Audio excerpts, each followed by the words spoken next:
At the tone, please record your message. When you have finished recording, you may hang up or press 1 for more options. Stephen, did you know when I was in Montessori school as a 5-year-old, they asked us what we wanted to be when we grew up? And they're like, Jared, what do you want to be when you grow up? And I was like, a YouTuber. And they're like, well, what's that? And I was like, you'll see. Stephen, can you believe I said that when I was 5? Crazy. You're like Nostradamus, predicting the future. Or I should say Nostradamus for you. What? Is that a Jewish joke, Stephen? Nostradamus?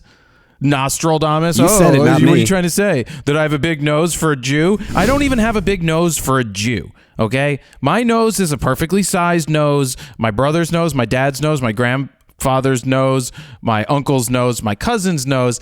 They got kind of hook on the end of it. Gonzo? What? Very gonzo-y. Very gonzo-y. Do you think Gonzo's Jewish?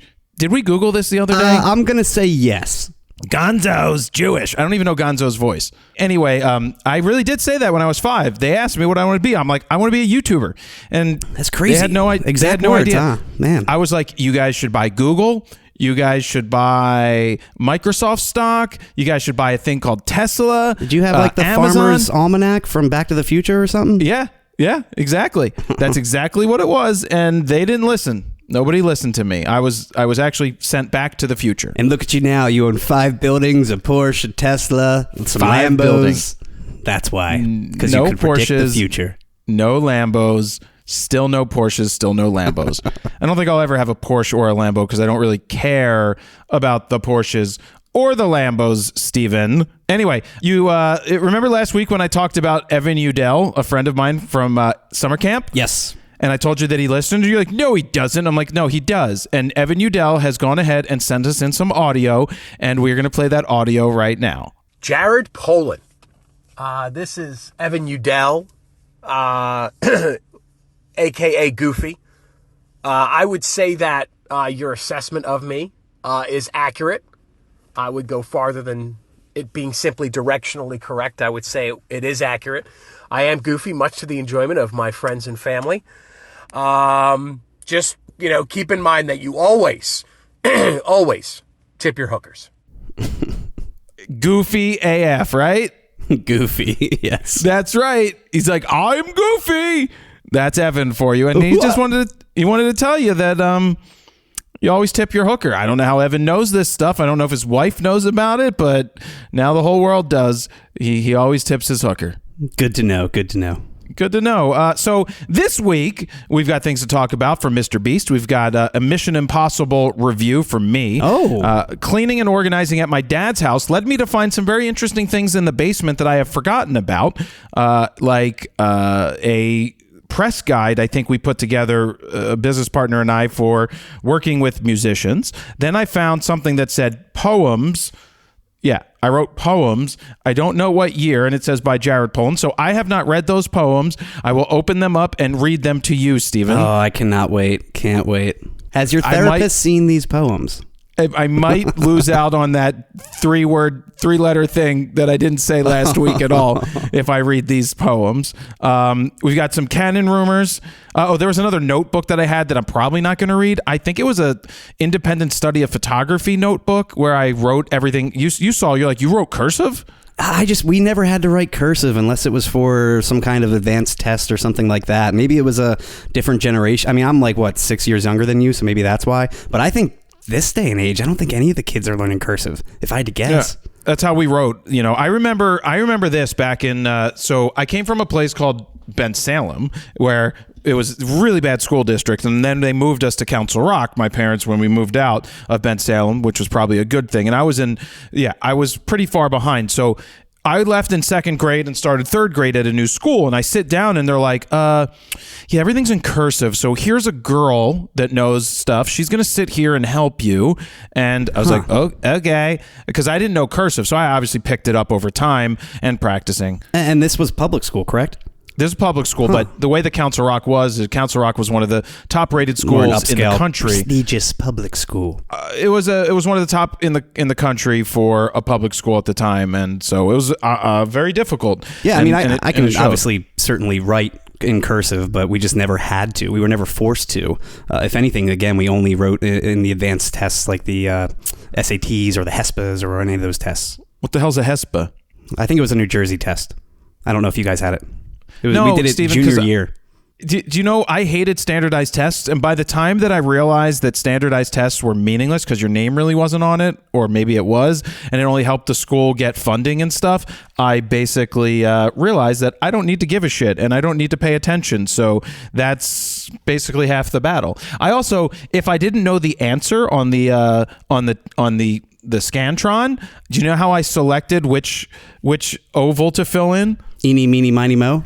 Nah, I touched them, and whichever one gave me the best energy, I would select. I was like, oh, this one's speaking to me. Yeah, I didn't do very well on standardized tests, Steven. I could tell. I was atrocious and I mean, the only terrible. time they mattered really was when you wanted to get into college, and you went to more of like a trade school, so it was much different than your standard college route. But yeah, I mean, that was really the only time it really mattered. SATs. What'd you get on your SATs, Steven? Well, they switched the scoring when I took mine. Instead of it being out of 1,600, it was out of like 2,400, I think. I can't even recall at this point, but I know it wasn't good. It was a little bit above average, if I can recall, but it was not great. Do you want to know what I got? You were out of a 1,600 scale? Yes, guess. 900. 900? That would mean I'm a moron. I got 950, Steven. I'm slightly better than a moron. No, but I want to say, seriously, I think mine was equivalent to around 950, 1,000, something like that. I don't know. I can't recall at the top of my head, but it definitely was not good. I'll tell you that. I was no good. They got me like a tutor and everything, and it's the biggest waste of time and money. Like, how is this determining anything about my skill and capabilities? Fuck your bullshit tests. You could take them and shove them up your ass. These stupid SATs. Bullshit. Go ahead, Steve. I did not study at all. I had all the SAT books, all of that, and I mentally prepared myself to study, and I think maybe like the day or two before I went nuts for like 24 hours straight, but besides that, I really didn't do any studying. And I had friends that were spending weeks, if not months, studying and preparing for these tests to get into, hoping to get into Penn State and Temple and all these prestigious schools around the area. Where are they now, Steven? Where are they now? Most of them working like some shitty desk job and spending a ton of money on student loans still. That's because they're not YouTubers, Steven. Like you and I are YouTubers. Like I said when I was 5. All you had to do was listen. That I told them what I was going to do. You just have to manifest it, Jared, right? No, fucking manifest this. Anyway, Mr. Beast posted the other day somewhere, someone sent it to me, that he posted that he spent $3 million on his latest video. That's the one where the train goes into a big hole. And it only made back $167,000 in ads in the first couple of days. Now, first off, $167,000 in ads in the first couple days, it's like 50, 60 million views is fairly substantial amount of revenue to make. Now, no one is saying that you need to spend $3 million on a video. It's more revenue than we make in the entire year. I'll tell you that. Yeah. So he's at a place where, spending I think from what I've heard is that he spends the main channel is like a loss leader, and it gets people into the ecosystem, and they watch other stuff, and then they buy merch, and then they buy Feastables or the burger stuff that he does, Mr. Beast Burger, and it all leads to building the brand. But does he do sponsorships at all in his videos? He does, not in all of them, in some of them, but he also said recently in a podcast that he was on that that sometimes the cost to sponsor one of his videos is the entire budget for a full quarter or a year for certain companies. Company, yeah. And they just can't afford it. He's at that point where you get 100 million views on a video. You basically are getting more views than you're paying Super Bowl pricing to sponsor a video. Yeah, exactly. So exactly. $3-4 million a video to sponsor at this point. But he still puts all the money in it. I just thought it was interesting that he shared the metric because you don't see the metric all the time. He seems very, very open about his metrics and analytics and his finances. Yeah, and it's not often you see someone share their money. No.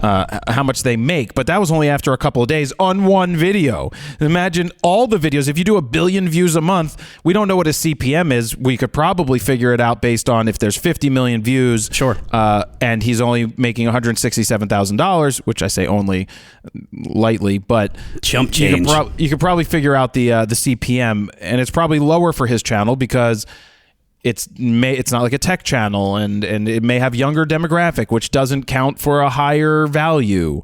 So I feel like we were one of the first channels to pull back the curtain and fully reveal our monetization analytics and everything on the back end of YouTube, in that How I Made $1 Million on YouTube video. That's how I made $1 million on YouTube or something. You share the CPM, you share everything pretty much. We were very more open than in that other video. people share. Yeah. But we didn't share what our total revenue is. No. But we shared what our revenue Strictly is from YouTube. Yes.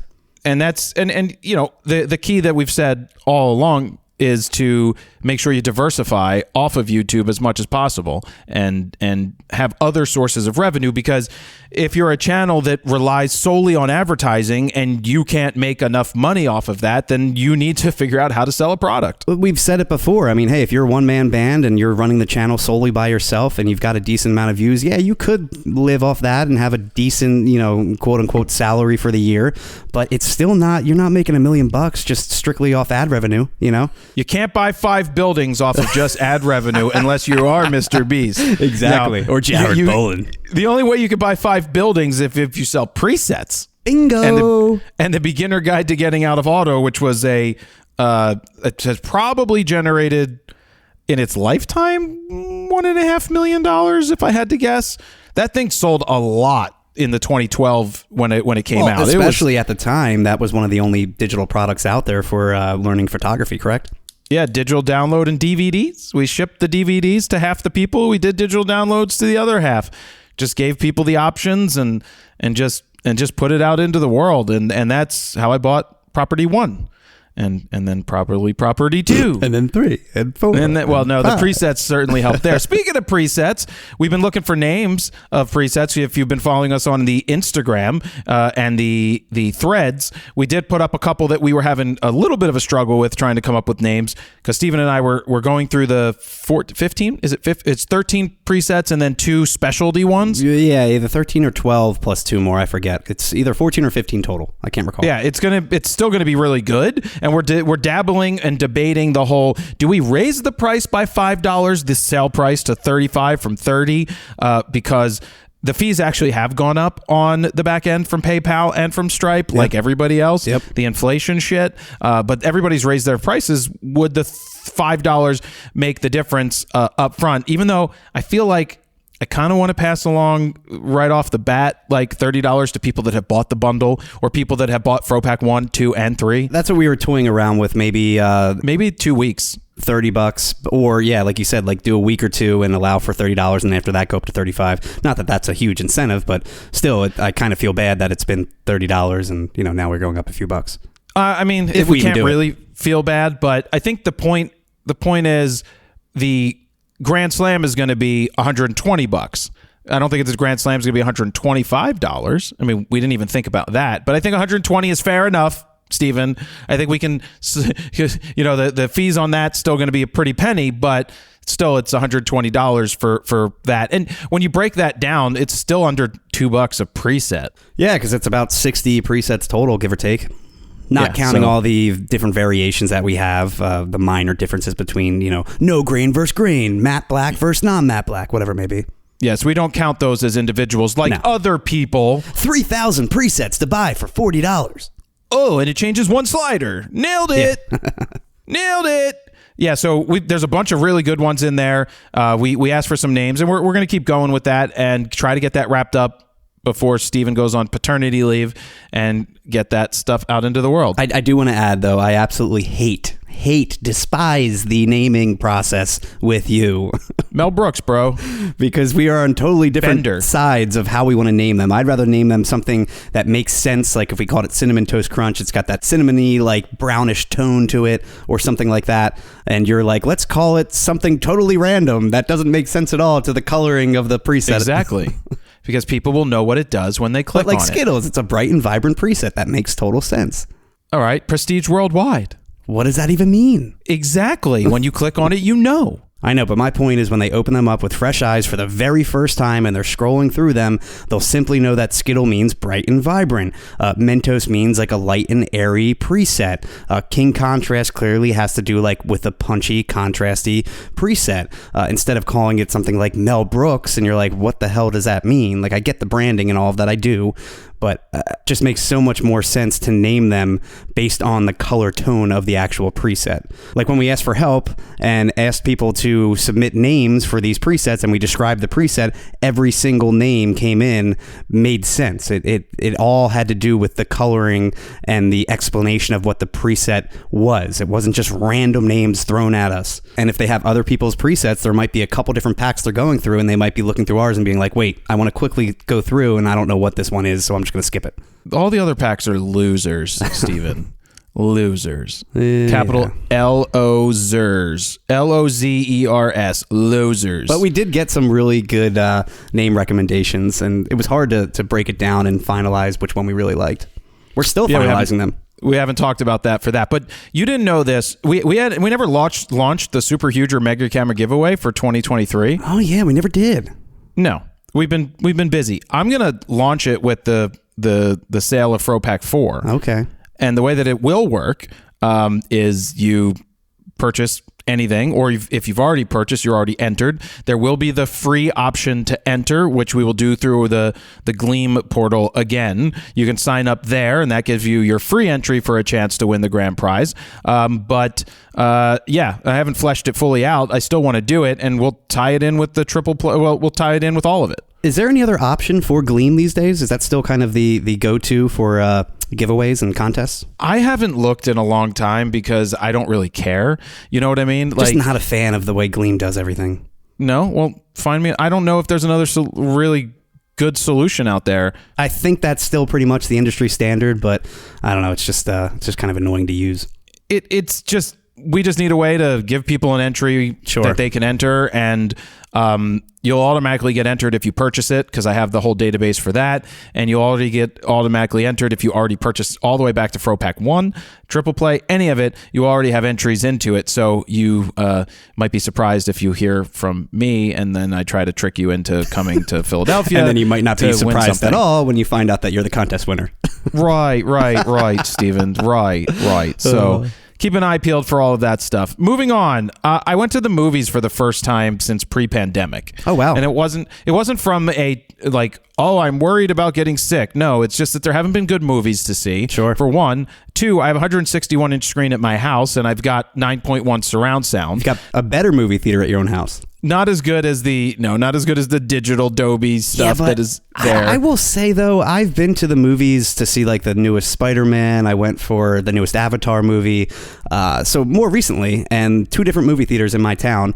Both of them, the screens were super dim. I didn't find it to be very colorful and contrasty, and just not a great viewing experience. And I had a decent chair right in the middle of the section, not too far back.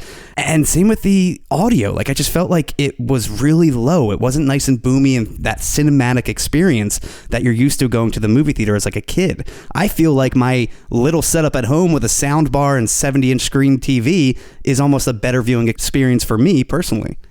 Yeah, well, maybe you didn't pay the money to go to the I wasn't at like an theater. IMAX theater or anything, no. Yeah, it was $23 for a ticket. That's the other thing. The tickets are pretty much standard, like $18 a pop these days. Yeah. Well, yeah, this was 23, and the only reason I went is a bunch of people that I know were going, and they're like, "Do you want to go?" And I was like, "No," and then I went anyway. Yeah, I didn't think what you else were was I going to be doing? even a Mission Impossible fan. I'm not, and I'm still not. That was one of the worst pieces of shit I've ever seen. Horrible fucking garbage. Have you seen the latest Top Gun? Yeah, I watched it at home. What did you think of that? That's also, another new Tom Cruise movie when he's super old, but still killing it.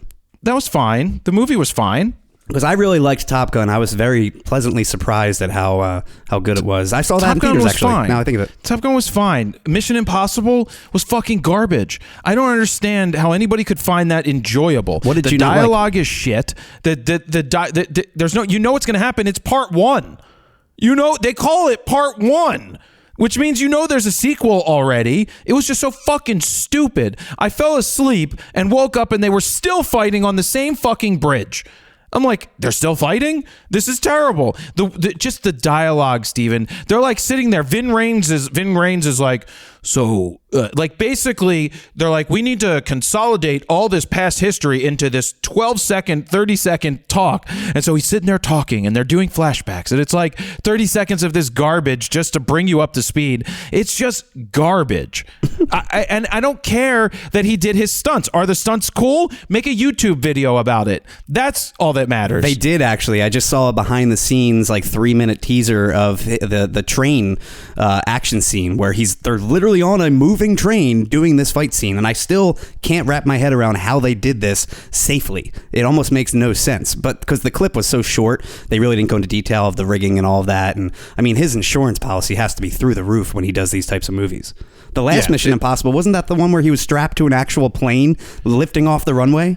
That stuff is cool. It's crazy. But I've watched Jackass before, right? Like, they do dumb shit. Well, and so that's not really safe half the time either. No, They're but dumb shit. Just because he's doing these extreme things in a movie doesn't make it a better movie.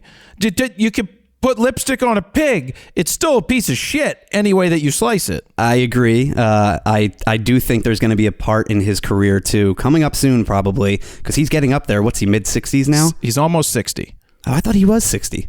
No. Okay, so he's only late 50s now. Yes. Really? Wow.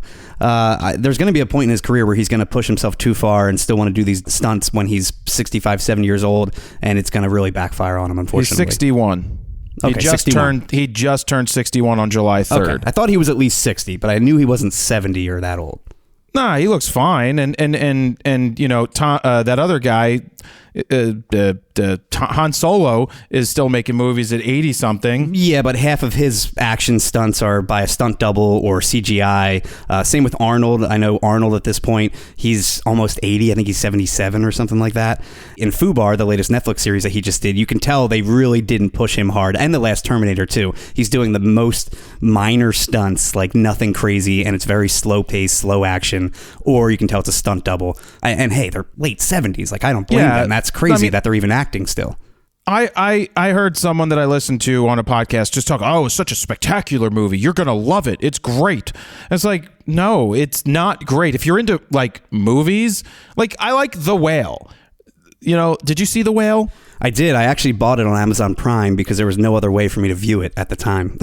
Yeah, I may have done. I may have done that, or I may have rented it at the time. The Whale was very good. It was. That is a good movie. You know, you like the tearjerkers too, right? I like too. Drama. Yeah. I like suspense of some sort. I don't like horror. I just don't like mindless fucking dribble, like the Barbie movie.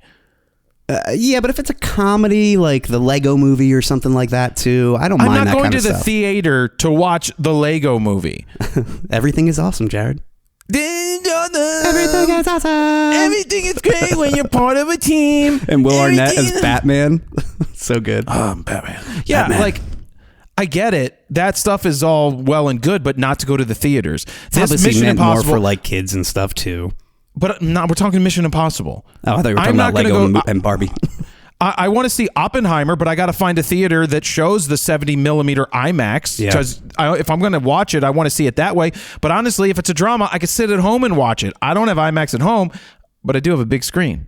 Oh, look at me. Big screen. Now, I personally love action movies, too. I'm a big fan of, like, the Terminator movies, the Commando and stuff back in the day, like those cheesy action movies, The Rock. And I do like some of the more recent action series that are going on, like The Terminal List with Chris Pratt or Jack Ryan with John Krasinski. And then they've got some of the Netflix action movies like Six Underground with Ryan Reynolds. They've got The Gray Man with Ryan Gosling, Extraction and Extraction 2 with Chris Helmsworth. Like those kind of action movies I'm a big fan of. Now, would you say Mission Impossible is just like a straight up action flick? Like if you're into just action movies, nonstop fighting, that kind of stuff, would you like it? Or just the storyline was just complete shit and didn't even matter? I mean, would I like it? No. I mean, I remember going to see Triple X in the theaters and stuff like that. It runs the gamut of something like similar Fast and to the that. Furious. Like it's tons of crazy action, but the storyline's usually pretty shitty. No, it's mindless dribble. I don't like mindless dribble where I feel like I get dumber watching it, and that's the type of movie that I feel like I got dumber sitting there watching it. I just couldn't wait for it to end. I almost walked out. I did almost leave. Wow, okay. I was almost like, I'm out. But yeah, the two people next to me, my friends, they didn't like it either. We'll just say that. So 1 out of 10, what's your rating? Terrible. -1? No, just terrible. Okay. Like the stunts, cool, great, good. You did your own stunts. Fine, that's great. Watching you do that, that's fine. That's all well and good. That just doesn't make up for substance, right? Like it's like when I used to be in school, I had an inkjet printer as a junior high school kid, right? I bought an HP Bubble Jet 560 or whatever. It had that one ink cartridge that maybe had some color in it. It never really worked well, but I would make an awesome cover for my book report. And my book report kind of was not full of substance, but I would get bonus points because it looked so goddamn good. So you're kind a of judge like, a book by its cover kind of guy, huh? Yeah, kind of like what we're moving into next that I found in my dad's basement. Oh, look at that transition. Yeah, man. So I was going through the basement. My brother wanted to open up some baseball cards. So they used to collect, my dad and brother would collect cards in the 80s and 90s. We would go to baseball card shows on the weekend and they would try to put sets together, and my it wasn't brother like did today. as well. Yeah. And so there are some factory sealed sets of Upper Deck 1989 where there's Griffey rookies. We have like 4 Griffey rookies, I believe. But all the ones that you pull out of those factory sets are garbage because they got dented from being put in the box like that from the factory. Whatever. Not a big deal. But my brother wanted to go through and chronicle them. And so I went over. So really, the truth is, when we used to go to card shows, I only liked going to the card shows because I could get a soft pretzel. I really enjoyed the soft pretzel aspect of going to a card show. That was my highlight. Like a can of Coke or something and a soft pretzel I was really excited about that. I never got into crazy card shows or anything, but I was super into Pokemon cards for a hot minute when I was in 5th through like 7th grade. Again, I got the whole entire set, the original set. Did you catch them all? I caught them all, literally. And a Charizard. My scratched up Charizard that my 6th grade girlfriend decided to almost nearly rip up and scratch the crap out of it on the concrete floor when we broke up. Anyway, digging around in the basement, I was supposed to... So all the stuff that's in my dad's basement was cleared out of like my bedroom, my brother's bedroom when he redid all that and to clean all that stuff out. So everything got moved into the basement. So there were still some negatives down there. There's some books of slides and stuff that I had. There's some paperwork. There's just a bunch of random shit. Like in one envelope was all the notes that my mom kept in 1986 about my eye surgery. So there's receipts and bills and notes and stuff like that. I don't need to take that from my dad's basement. Sure. One day we'll have to get rid of it. Like we all are aware of that. Of course, yeah. But I did consolidate. I threw a bunch of shit into the trash bags and then put stuff back into boxes and put it back where it was. But I was going through and I came up on some You Guys Media stuff, which is a company that I tried to do social media before social media was a thing with a friend of mine. And I came across a strategy deck, I guess, that we would give prospective customers or clients. It's a very nice physical presentation, by the way. I have it in my hands right now, and it feels legit. It feels professional. It's wire bound. Yeah. It's wire bound. It's got a clear cover. And I had a color laser printer that my dad, it was like a Konica Minolta laser printer, I believe. It was color laser. That was like a really expensive printer. And thankfully I could get all the toner from my dad through the company that he did business with. And it was cool because that printer is awesome. And it's not like good for photographs. Stock paper that you got too. It is. I did. And sometimes it would get stuck and then it would not work right. And then the toner would come off and all of that. But I want to go ahead and read this because the time frame is probably 2007 or 2008. Before you get into reading it, why did you choose You Guys Media as the name? Use Guys, bro. Okay, well, that's what I was going to ask. Why wasn't it called Use Guys? No, because we weren't Use Guys, because I would never say Use Guys. But You that's Guys such a Philly was thing is Use Guys. I think part of it was there was someone used to say it's you guys, like there were 2 of us. And so when we would see them, they're like, oh, it's you guys again. So we came up with You Guys. 2 guys, like 5 guys, it's just You Guys. Yeah, it's You Guys. So it was Real original. You Guys Media. Yeah, at least we had a... Do you love how it's... I like the font choice, too, of the logo. Like that stamped-looking industrial font. Yeah, that's what we were going for, Steven. Going for cool design Underground and shit. looking. Yeah, gritty. There you go, so, gritty, yeah. On the cover of this is a band shot of Silvertide jumping off the Walt Lafferty jumping off of the drum kit, but the cover says You Guys Media, a new way to look at music, strategy and direction for growing your brand online. So our goal was to, well, does it say what our goal is in here? No. Our goal was to try and work with bands and musicians to help them with social media before social media was a thing. We were inventing something here and doing things like we did with Perry Farrell. So I can tell you right now, there is a page that says kind of what your goal is. Oh, really? It says, you guys media is the solution for growing your brand online. Developing high-impact consumable content that audiences will respond to, increasing brand awareness and site traffic through viral marketing and new content platforms, providing analytics that clearly define the resulting audience's geography, interactions, responses, and attentions, promoting sponsorship and increased site and content monetization over time. You guys media. That's such bullshit. What I hate about that is, my partner at the time is a tremendous writer, still a great writer, and he's very good with words. But what I hate about this is it hits every buzzword and every bullshit thing that you're like, oh, they want to hear this, instead of just coming in and being like, you know what, we need to make some quality content, put it out into the world, and just do a good fucking job. Well, I just get confused, like you said, like based on some of the wording. It's like, what did you say, like viral marketing? Like, explain, what do you mean by viral marketing? Or right. Content strategy or media library creation. Like, is that just simply taking video and photos and putting them on a hard drive and giving that to them? So yeah, those are the bullet points.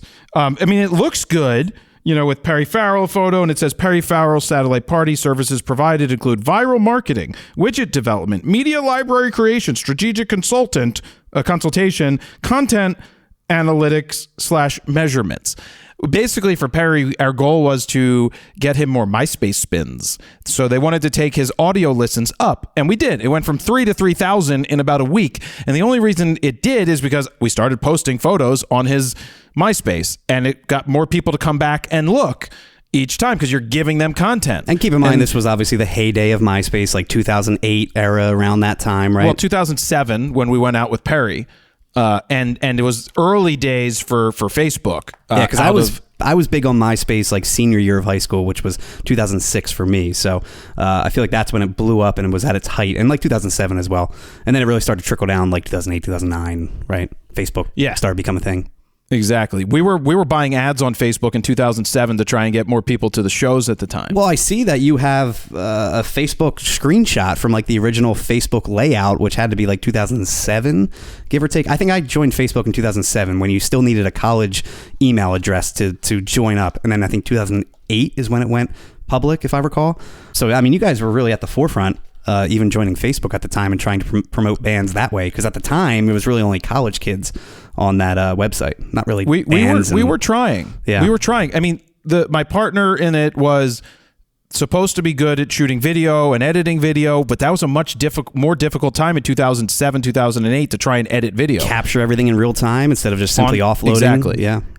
I could do stills, and that was much easier to get out there into the world, but we still did video. So let's read. The internet is a make-your-own-adventure ride. Now, remember, we're trying to sell stuff. So at the time, this is like 15 plus years ago, 44% of internet users create their own online experience through popular social media and networking sites like YouTube and MySpace on a weekly basis. With users dictating their own experiences, it's becoming increasingly difficult for a brand to differentiate itself and engage new audiences online. Well, this is all true. Social networking Nothing's really changed, yeah. Social networking-based campaigns have become the most reliable way of targeting, identifying, and marketing brands online because they rely heavily on word of mouth. I don't know that the word of mouth thing matters as much, but that's a lot of this stuff is on point. The key is, as a brand today, you need to be making your own content still. I can't believe people are still pushing. I see this on Instagram from some of the people that I follow. It's like, so-and-so is going to be hosting a webinar today on the importance of making video. Are you fucking kidding me? You need a webinar on the importance of making video today? When I started first working at the radio station, this is 2007, I guess around the time you made this whole presentation, this pamphlet, whatever you want to call it, same kind of thing. Like they were so behind. They were still doing mail-in, like postcards and stuff. They were still doing door-to-door and phone calls and trying to get people to listen like via like billboards, just all this old school stuff, which at the time, again, MySpace was big and social media was really starting to take off. And I just remember sitting down with our program director and being like, why aren't we doing video or photos or pushing stuff to our social media? Like, you should be on MySpace. Why aren't you on there? Blah, blah, blah. And then finally, maybe 2012, 13, towards the end of my tenure there, they actually started doing a lot of those things, but they were just way behind. Everything was way, like 10 years behind. You got to be at the forefront, or at least get there when others are. It was very difficult because obviously we became a failure as a business because we couldn't really get anybody to want to pay money. I mean, we didn't have a track record. So, I mean, unless you prove it and go do it yourself, you don't have a track record. So who would you hand these out to? We would try to give them to bands. You like would try to mail them reps, to mail managers. them to people. Okay. The truth is, though, what I didn't like personally from a personal standpoint is, one, I hated this whole hitting these bullet points and these words and making sure that you hit that. And it just didn't make sense to me. We spent a lot of time in meetings, my partner and I, going over bullshit instead of being out there in the world, active, engaging and interacting and going places to meet people. No one's ever going to come to you. You've got to figure out how to go to them. And we did work with certain musicians, but they didn't have money. They didn't have any money, so you didn't get paid anything. That's what I was going to ask next, is what were you looking for? Like, are you looking at per gig getting paid or just an overall, like, kind of like salary, a retainer? Okay. But we should have been in-house somewhere, honestly. But like a venue, that would have been perfect. This was after Fuzz Magazine, right? 2005, 2006 is when I tried to do Fuzz Magazine and failed at that. It was a music magazine, and we tried to make it a real print thing, which was stupid at the time. I like at the end of this, by the way, it says clients you've worked with, and Fuzz Magazine's on there. Your own magazine. That's the other thing I never liked is the extolling the virtues of bullshit. Like, counting successes that aren't successes just to make yourself look better. I'll get into more of that, but I just felt that, in 2005, 2006, we should have been blogging. The Fuzz magazine should have been a blog. True. And not trying to make a print magazine. It's just so much easier and lighter. But look, all of this is education. You don't know until you try. Of course. And you don't succeed until you fail sometimes. And you just you got to go through this learning process. This was my school, right? This cost me money. I lost money, but that was my education, by doing. So let's read this. Music is the place to be. 1 in 5 U.S. online participants uses social networking sites every day. I don't know where we got this shit from. The worlds of music and social networking are tied closer than ever before, and in order to truly survive as a musician today, you must engage your audience online to keep their attention. Friending, in quotes, your audience members and supplying them with content is the best way to keep them coming back for more. Hey, does this sound like Frono's photo to you at all? It's funny. It's funny how common sense this comes across today, but back then it really wasn't known. Like what friending, you had to put friending in quotes because people probably didn't know. What we learned from bands is that, and I learned a lot from bands, that if you turn a fan into a friend, they are a customer for life. Sure. So if you can turn them into something, if they feel something because they feel like they're a part of your group, then they're going to be there forever. I mean, that is common sense when it comes to marketing. 4.8 hours versus 3.6 hours. The average active social network user, age 14 to 40, spends 4.8 hours a week online listening to music each week. Now, this is probably this is well before Spotify. That was 2012, yeah. Versus non-social networking users who spend 3.6 hours each week listening to music online. The number of U.S. online users aged 12 to 21 that listen to music every time they log onto a social networking site was 42% by the beginning of 2007. According to a recent study commissioned by MySpace, Isobar, and Carrot, I don't know who the fuck those are. There's asterisks here. Isobar is a global original digital marketing service, and Carrot is an interactive digital media company. Okay. 47% of users polled claimed that social networking usage made them feel more plugged into the music scene. Now, if you ask them, it makes them feel like they're fucking idiots because you feel dumber with social media. You feel like a worse person for yourself. Well, I do agree, though, that back then I did feel more plugged into the scene because you would get these MySpace event invites or Facebook event invites, which at the time there were very few event invites. Now it's just spam for the most part on Facebook and every other platform. But yeah, it was actually kind of nice being like, oh, there's a concert this week coming up. I just got an invite from my buddy. Let me hit attending. And then that was my calendar reminder. Yeah. Here's where this gets good, Stephen. Helping you win friends and influence people. Our service proactively engages. I fucking hate these words. Our services proactively engage your fans by placing branded content where they congregate online, allowing us to determine more specifically who they are, what they recommended, and how they interact. I don't know how we did that. I think we just bullshitted that. I can guarantee you had zero input on the wording of this entire document. Right? Yeah, probably. This process, known commonly as viral marketing, encourages audience to recommend your brand to colleagues and friends through high-impact content and interactive media players called widgets, thus increasing your visibility through the word of mouth. Now, I had to explain what a widget is to Steven, because a widget, there was like something we could build on a website, and it's like, be where they are, not where you want them to be, is something that we wrote. Widgets are a low-cost, high-impact way of getting your content brand message to a wide variety of audiences. Essentially, a portable miniature web program. Widgets allow anyone to place your content on their online real estate. I think, Stephen, the reason I show you Facebook here is you could add a widget to your Facebook page. Well, that's what I was confused about. Were you guys literally building these custom widgets for people, which is what it made it seem like, or were you just simply adding, remember when Facebook had apps and everything, that you would just add an app onto your page, which would then add a widget onto your Facebook page, like a music widget, a music player, or whatever it may be, concerts coming up. You could do all of that, but it wasn't that hard. You just had to find the right app or widget, like you call it. Well, and so add it. I don't think there was much out yet. There was this widget company, I don't know what it was called, that we could design this platform and then it could be embedded on a Facebook page. That was before you could put videos on Facebook. That was before you could have most of the stuff that you had. It was just on the Facebook page. And so this allowed you to have upcoming concerts in one space. You could update it every day where your new pictures would go on it. You could put audio tracks, so you could play the music right on it and would keep track of that. You could put contact forms. You could put an advertiser on there so that you could make money. You could figure out the ways to make money. So that's what a widget was. And it says, you guys, widgets act as smaller versions of your website, allowing you to display photos, video, audio, and more in an interactive and engaging player. You guys, widgets are viral, so they can be placed on any web page, social networking profile, or desktop with the click of a button. You guys, widgets can be branded with any logo and can be linked to any website, allowing you to place your own dynamic link on someone else's web page. So we were trying to put this thing together that would allow, like, fans could post this widget on their own page, and that's benefiting you. Sure. So yeah, it was kind of a good idea.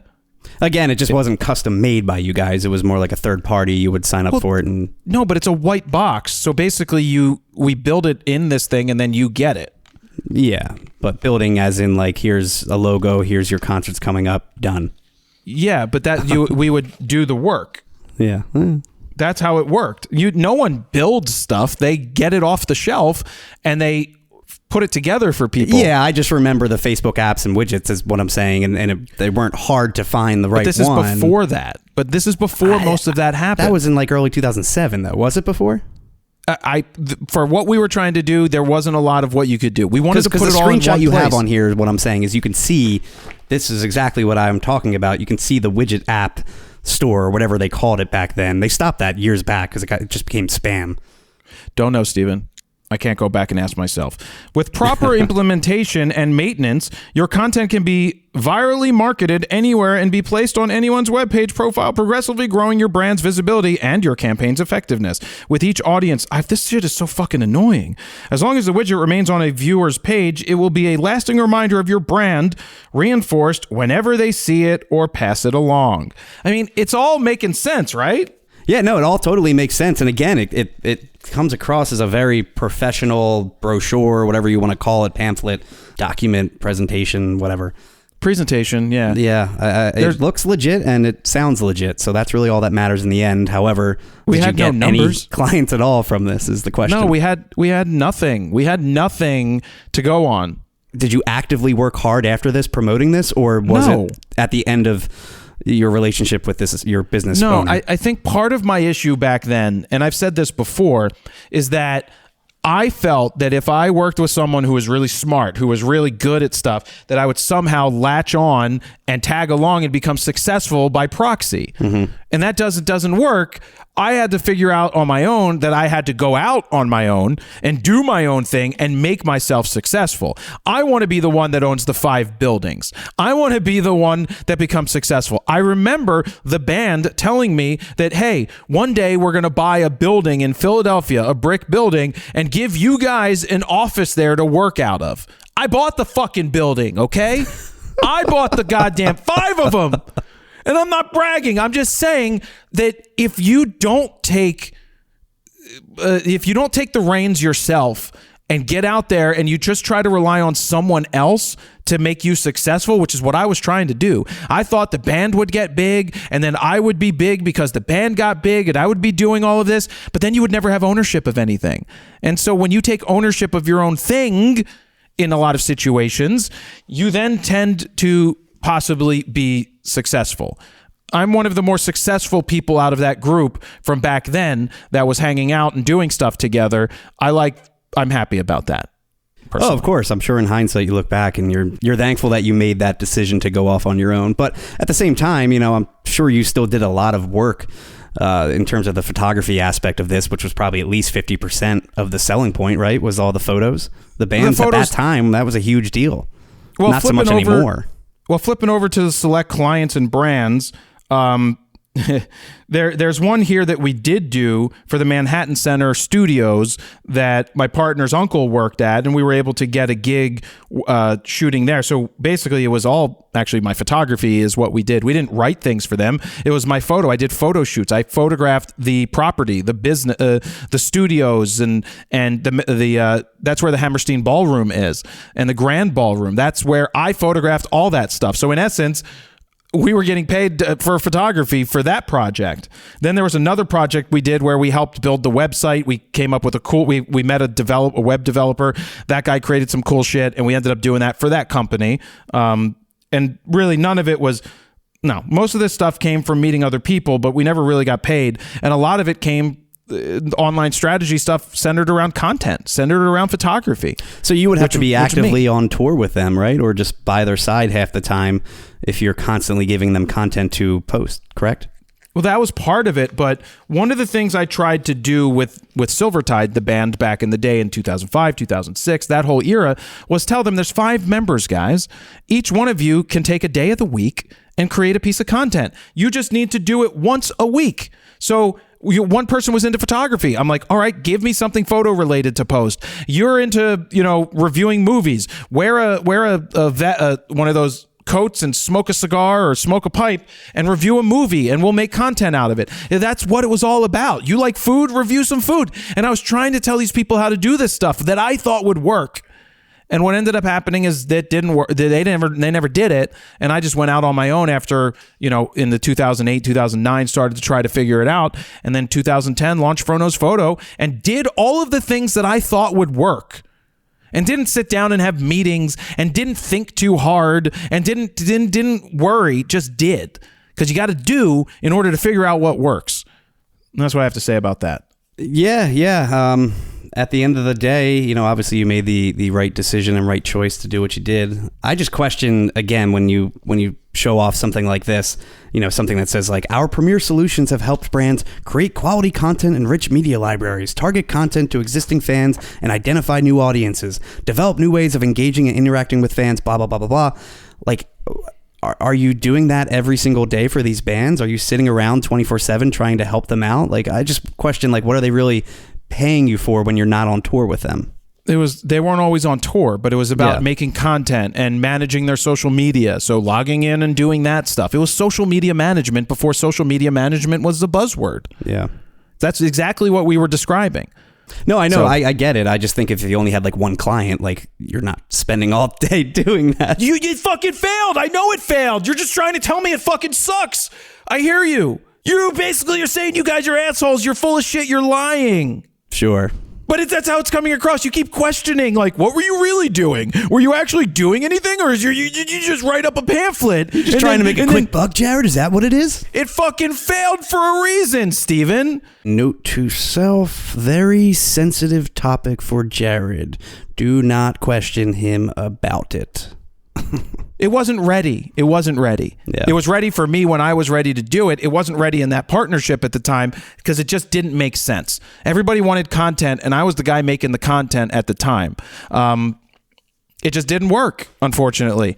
Or fortunately, because it was a learning experience. It was social media before it was a thing. We were ahead of our time there. For sure. I just went and parlayed it into this on my own. Partly, I could tell you this, that my partner at the time tried to get into this.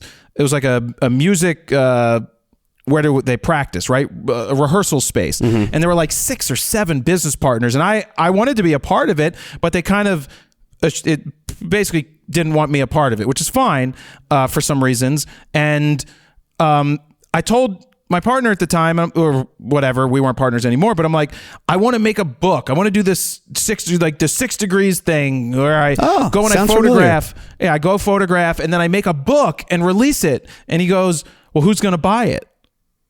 He's like, if you don't have a following, who's going to buy it? And I wasn't happy about that. I wasn't happy that he said that. He's not wrong. But guess what I fucking did, Steven? You made yourself somebody. I found a fucking following. Exactly. I did what he's like, you need to do this. I was like, you know what? I'm going to do it. And I did, and I figured it out. So that's my story of that. So take that. I'm not saying take that to you. No, not to me, to the other guy. You wouldn't have a job right now, Steven, with me. Oh, I'm thankful that you went that route because I would not be here where I'm currently at. So yeah, you wouldn't be in a house in my presets. single building that I own. Yeah, thanks presets. Look at this. I'm holding up a folder that says poems. I don't know if they're dated, but look, they're done in cursive but typed on a computer and printed out on a dot matrix printer. Interesting. Yeah, I was very big into using fonts, and I was very big into making stuff look good. Oh my god. I just thought you only liked Arial Black, and that's about it. Steven. Because that's the font you use for everything. I know this is a little different podcast than normal because we're going this whole route, but I actually think this is all valuable. This poem shit's not valuable, but I think it's kind of funny. I don't know why I was writing poems, Steven. I don't know if I was trying to discover who I was. Very unlike you, I will say. From me knowing you for the past 11 years, yes, unlike you. I think it was an English class, and maybe the teacher actually got through to me, and it was like one of those teachers. It's like, just try this and do it. Yeah, but this was probably a project, I assume, or did you do this on your own? No, it was probably a project. Hold on. Forced. Looking in a dress store window. Oh. A reflection of a woman. A tear in her eye. A doubt in her heart. A fear of her own. Lifetime of despair. Good times and bad. The tear is like a raindrop from heaven. Wow. I dream of what a tear can do.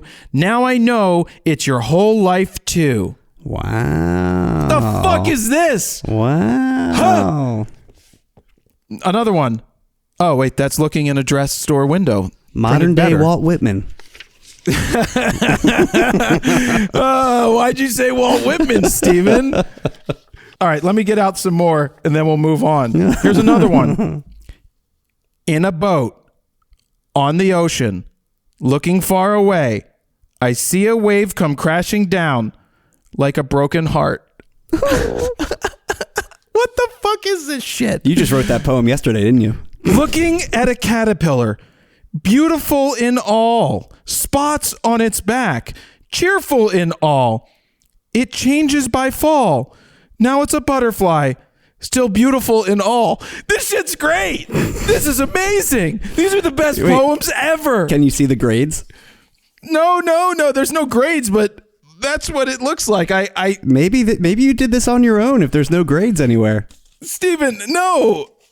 That was a really good poem. A+. That was really good. Maybe a little sniffy star sticker too on top of that. I don't remember about the caterpillar one at all. Oh, these are photocopies of them. That's why they look darker. That's it. I got 3 poems. That's all I wrote.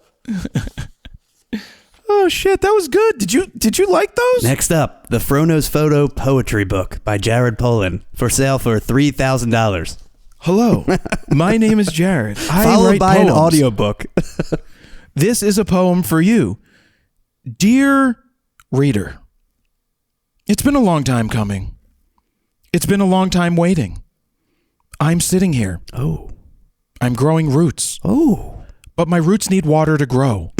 And fertilizer. I'm not getting the water. The water is turned off. Will someone please turn the water on? Thank you. Is that good, Steven? Amazing. Golf clap. Amazing. Am I not a great right? So most of this shit is bullshit. All right. Shall we move on to some of the camera stuff real fast? Yes, please. Finally. Okay. You're done crying now, Steven? Tears of joy. That was a beautiful poem. I try my best. We'll be raiding the basement again soon and finding more stuff to read to you. Maybe we'll read you the notes from my eye surgery. One of the notes, my vision was 20/80 in both eyes. Oh my God. How do you even 20/80. see? I didn't. Jeez. Why do you think I couldn't read? Why do you think I couldn't pay attention to anything? Because I couldn't see very well. I mean, you still really can't see well. When I was showing you presets yesterday, you're like, wait, you're like squinting. Is it doing anything? I'm like, you're 3 feet away from the monitor. How can you not Steven, see? I'm 20/40, 20/30 in one of the eyes and 20/40 in the other. So I've gotten better over time. That's why we have a 50-inch teleprompter and you can barely see it from 5 feet away. No, I've gotten much better since using the eye drops that I'm on now. Oh, okay. That shit, everything's been much Helped a lot, clearer. good. Except for when I stabbed myself with the eye drop thing the other week. That's probably not good. I was in LA and I was super tired when I woke up and I was putting my eye drop in and I was like, oh, I just fucking hit my eye with the eye drop thing. Ugh. That's not good. Oh well. Anyway, there's some Canon rumors that have come up. One of them is that the RF 100 to 300 2.8 IS is still short in supply and may not happen in 2023. I haven't seen one of those in real life yet. I think the only other one than I've when I seen used it. was yours. Yeah, the one you actually had. I had to send. They made me send it back. What'd you have that for a week? 2 weeks maybe? Tops? Oh, I kept it longer. Bro. Oh, okay. But I had to send it back. I finally did send it back beautiful before lens. they got upset. Yeah, but there were a couple of things. They talked about different patents for filings on lenses. At first, they talked about one of the lenses being for EFS wide angle, and then they corrected and said that they're for full frame. Oh. That was the 11 to... Not the 11 to 24 because there was already a patent for that, but it was for a 9 to 18 f4 or a 10 to 18 f4. So it's got to be a fisheye like that 8 to 15 they had for the EF. Circular fisheye that goes to full frame. I don't know. That's possible, I When guess. you're 8 but millimeters wide on a full frame, there's no way that's not 9. circular. They're saying that there's going to be a 200 f2 as well, right? Did you see that? Yeah, that's an interesting one. IS. I want a 200 1.8 or a 200 f2. I will absolutely use that. And then you know what? You're going to get those people who are going to be like, oh, can I put a teleconverter on it? Because it's going to be like a 300 millimeter f2.8. And I'm like... And if it's like the 200 f2 EF version, it's going to be like 10 grand. There's only going to be a few of them out there, I'm sure. But it's going to be a beautiful lens. You use the 200 f... What does Nikon have on their side? They have a 200... It's F2? a 200... yeah, it's a 200 f2 You VR. used that a few times with the Z9, I think. And those pictures looked pretty awesome. Yeah, it's a Nikon. It's still $2,800 used. A Nikon 200 f2 IFED. So that was an incredible lens for portraits. Way too heavy. What I suspect, though, is that the Canon version is going to really be much lighter. Let's see. This thing weighed in at 6.5 pounds. 6.5 pounds for the Nikon 200 f2. I kind of think this thing will be under 4 pounds. I just think they're able to get the elements much lighter. I think it's going to be a fantastic lens. I mean, look, but the rub becomes when I travel, I don't want to take a 100 to 300 2.8. It's just too big to travel with. It takes up a lot of space in your bag. You got to hold that thing. They're saying on this current patent for the 200 f2 RF version that it's going to be 184 millimeters in length, which is like 7 inches, give or take. So that's I don't know, Steven. Let me check. Hold on. zip. I mean, that's very compact and small compared to the original 200 f2 IS on the EF side, which had to be at least 1.5 feet if I had to guess. 7 inches, right, Steven? Yeah. Is this 7 inches Jared, on my ruler? Pull your pants up, dude. Well, 7.5 inches, but how thick? What millimeter? Oh, I don't know. Filter. It does not list that. I don't believe. Let me see. Length 195 millimeters. F value 2. Nope, doesn't list it. Doesn't list it. Yeah. I would venture to say that it's probably more than 100 and maybe 105 millimeter opening. It's probably that, or 95 at the smallest, which is equivalent to like the 28 to 70. Big, fat, thick barrel. I mean, I hope they're able to make it awesome and light, because that would be fantastic. Because what I was trying to get at there is that a 100 to 300 is great, except for when I'm traveling somewhere. It takes up a large portion of the bag, and it's not something you just grab and go with. So what I like to travel with, I'm packing for Vegas. I got 28 to 70 f2. I'm throwing the 15 to 35 in there just to get some wides if I need it. May not pull that out very often. I'm going to take the 85 1.2 and the 135 1.8. And then, I'm going to take a 70 to 200 as well because it's sports. But a 200 f2 would be so amazing because it will separate you from everybody else. Having a 135 and an... I was going to ask, would you rather just have a more compact 135 1.8, or would you prefer the bigger, bulkier 200 f2? Because, I mean, you're going to get a similar effect, but yeah. But I would probably take the 135 1.8. It's more, to me... more versatile. I think that's the longer you go, the more difficult it is. Like, the less options you have for shooting. A 200 f2 would be really awesome in Chicago for shooting the Cubs, because the 135 was really good in certain spots, and the 200 would be great. That just would be really awesome. It's just crazy that, Nikon is rumoring the rumor for the 35 1.2. They would have a really nice lens lineup. I still like the RF lenses. I just think they're so much faster focusing in general. But yeah, can we get a unique, let's say 80 to 135 f2, 80 to 150 f2. They were rumoring the 75 to 135 f2, part of that f2 trinity, but I don't know if that's ever going to happen at this point. I mean, it's been 4 or 5 years since that 28 to 70 came out, right? That would be awesome. And back to Nikon, like, they're going to have a nice stacked 1.2 lineup, 35, 50, 85. I'm still waiting for the Canon 35 1.2. I mean, what's going on, guys? Nikon has really stepped their game up in terms of lenses. They've come a long way in just the past year or two. They have. Speaking of Nikon, Nikon Rumors posted today that several Nikon Z8 owners reported separated broken strap lugs.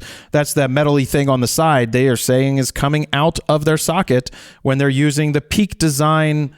What are those things? The leash? Is that what the Peak Design thing is? Now, did they have an issue with the Z9 with this? Because, I mean, it's the same body pretty much minus the grip. I haven't heard anything. I don't know. I haven't checked mine. I don't personally use those anchor points. We use it our strap actually goes on to the bottom of the camera, which I find to be way better in my opinion in terms of handling, but everybody's different. When I've taken the straps off for years because I don't put a traditional neck strap on because they're just not as good. I use my Black Rapid. I put that around my side. I still use the Black Rapid. Don't know if there's a better solution today. I wish they were a different company, Black Rapid, than what they turned into, but you don't hear much about them anymore. I still wish the camera brands, I think it's Nikon and Sony, they still have the jingly, camera strap anchor points that if you're doing video, it's a real pain in the ass, because especially if you're doing onboard audio or a shotgun mic or something, you can almost hear the clinking and clanking of those. Like, I know Casey Neistat would either hot glue them or just completely cut them off altogether when he would do video, but I just don't see why they can't make that standard, like, built-in anchor point. I think Canon does it, right? Yeah, like Canon has it literally built into the body where it's just one solid piece that you loop the strap around. So there's that's what you meant. There's no sound, there's no clinking clanking, there's none of that. Nikon has a dingle dangles. It would never fall off or anything because it's literally built, it's a part of the body itself. That's another reason not to buy a Nikon, Steven. Don't say that. Clearly, another reason not to buy it. Oh, God. Breaking news, Frono's Photo said this on his podcast. Yes, I did.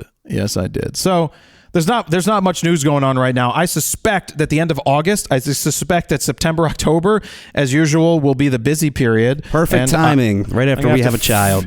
All right, we're having a kid, Steven? Me and you, buddy, yeah. What's the name? Not telling you, no. Where should I send my gift? Who should I make it out to? You can make it out to me. That's fine. You're going to cash... Oh, wait, I don't have to give you a check. Do I give you a gift? Am I supposed to give you a gift? You can do whatever you want, man. I can? Yeah. What if I come over to the house with my gift? Oh, that's fine. The nursery's pretty much all done. I got to hang some shelves tonight. And then I think we got a mirror to get, and that's it. Fully set. Rocking chair? I already have the glider, Nice. AKA rocking chair. It's a rocking chair. They call it a glider. Does it glide on a thing or does it rock? It kind of does both. Like you can rock and glide. Rock with me all night. And it's like a recliner itself too, built in. It's like all three. It's pretty awesome. That was the one thing I didn't skimp on. Oh yeah? Are you going to be using it? Yes. Yeah. Remember I told you it has USB-C built in and everything? That's terrible. It's great. Lazy parents. You're supposed to enjoy that time with your child. Lazy, okay. Get off your phone. It's Enjoy when that the child is sleeping. sleeping. That's what you just sit there and you think about your life and the decisions that you made that got you to that point. Okay. Jemima? Latoya? No. Tanifa? Stop. We'll know soon enough, hopefully. So the last thing is we're prepping to move studios from one studio to the other. Lots of stuff. We're gonna have a fire sale, which we're not actually gonna have a fire sale. I'm gonna have some people come by, or the stuff is going in the trash anyway. There's so many extra bags. I saw a lot of people, by the way, text in about that Synology 5-bay hard drive server, whatever that you had laying around, which I still don't know what you're talking about. But yeah, a lot of people were requesting to grab that and take that off your hands. That's gone. It's already gone. Yeah, was that? I already gave it away. Okay, it was already spoken for by the time I figure by the time the podcast went live, you probably already took care of that. Yeah, it was already going to a home of someone that needed it. Good. Yeah, I mean that's the point, is to try to get this stuff to people. That's the thing. Yeah, I hate seeing gear that could be used by somebody else sit there, so we try our best to try and give it away to somebody that can actually use it.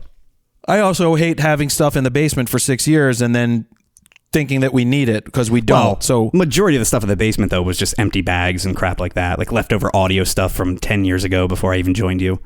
Right? I came across some more Pelicans. But they were empty Pelicans, weren't they? Well, there's some empty Pelicans. I've got that massive one that weighs a ton downstairs that's going to get thrown out or given to someone. Okay. I don't want to take that anywhere. I'm never going to use it. Yeah.